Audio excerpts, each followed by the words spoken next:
আসসালামু আলাইকুম। তো আজকে আমি শেয়ার করব এই সোজা প্লাজো কাটিং। তো দেখুন আমি এখানে 2 গজ 4 গিরা পরিমাণ কাপড় নিয়ে নিয়েছি। তো কাপড়টা অনেক দিন ঘরে থাকার কারণে একটু কুচি ধরে গেছে। তো আমি সহজ করে দেখিয়ে দিচ্ছি। তো দেখুন এখানে আমি 2 গজ 4 গিরা পরিমাণ কাপড়কে 4 ভাঁজে ভাঁজ করে নিয়েছি। তো ভাঁজ করতে গেলে অবশ্যই বন্ধ সাইড আমার দিকে আর খোলা সাইড বিপরীত দিকে। তো দেখুন এখন আমরা স্কেলের সাহায্যে সোজা একটি দাগ কেটে নেব। খোলা সাইডে কিন্তু আমি দাগটি কেটে নিয়েছি। তো এখন আমরা এখানে 2 ইঞ্চি রাবার দেওয়ার জন্য 2 ইঞ্চি দাগ দিয়ে নিলাম। তো স্কেলের সাহায্যে আবার আমি এই কাপড়টাকে সুন্দর করে দাগ কেটে নিলাম। তো এখন আমরা এই 2 ইঞ্চি বাদ দিয়ে লম্বার মাপটা নিব। লম্বার মাপ এখানে 38 ইঞ্চি। তো আমি 38.5 ইঞ্চিতে দাগ কেটে নিলাম। নিচে দিয়ে আমি চিকন করে সেলাই দেব।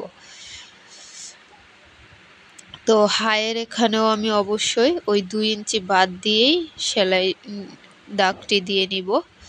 তো দেখুন আমি এখানে 15 ইঞ্চি হাই দিয়ে নিলাম। তো এখানে আমি 14.5 ইঞ্চি কোমরের ঘেরের মাপটা নিয়ে নিলাম। তো এখন আমি 15 ইঞ্চিতে দাগটা মিলিয়ে সুন্দর করে একটা দাগ কেটে নিলাম। তো দেখুন 1.5 ইঞ্চি পরিমাণ আমি এখানে একটু রাউন্ড করে কেটে নিব। এতে করে আমাদের হাইটি সুন্দর একটা ফিনিশিং আসবে। তো এখন আমি নিচের দাগটি দিয়ে নিচ্ছি। এখান থেকে আপনার যে পরিমাণ মেজারমেন্ট রয়েছে সেই পরিমাণ দাগটা দিয়ে নেবেন।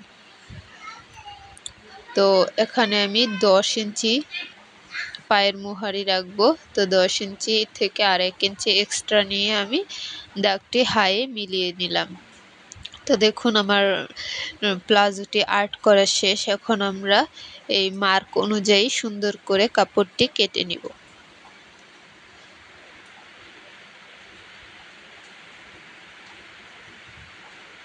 তো দেখুন কাটার সুবিধার্থে আমি একটু কাপড়টিকে ভাঁজ দিয়ে নিলাম।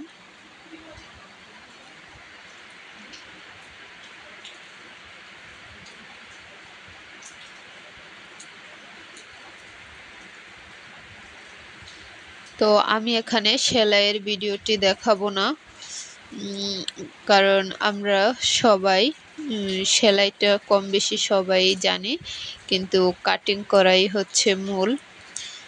তো আমার এখানে প্লাজোটি কাটিং করা শেষ। তো আশা করি ভিডিওটি সবার কাছে ভালো লেগেছে। ভালো লাগলে অবশ্যই লাইক, কমেন্ট অ্যান্ড শেয়ার করবেন। আর আমার চ্যানেলটি যারা এখনও সাবস্ক্রাইব করেননি প্লিজ সাবস্ক্রাইব করে দিবেন। ধন্যবাদ সবাইকে। দেখা হবে অন্য কোনো ভিডিওতে।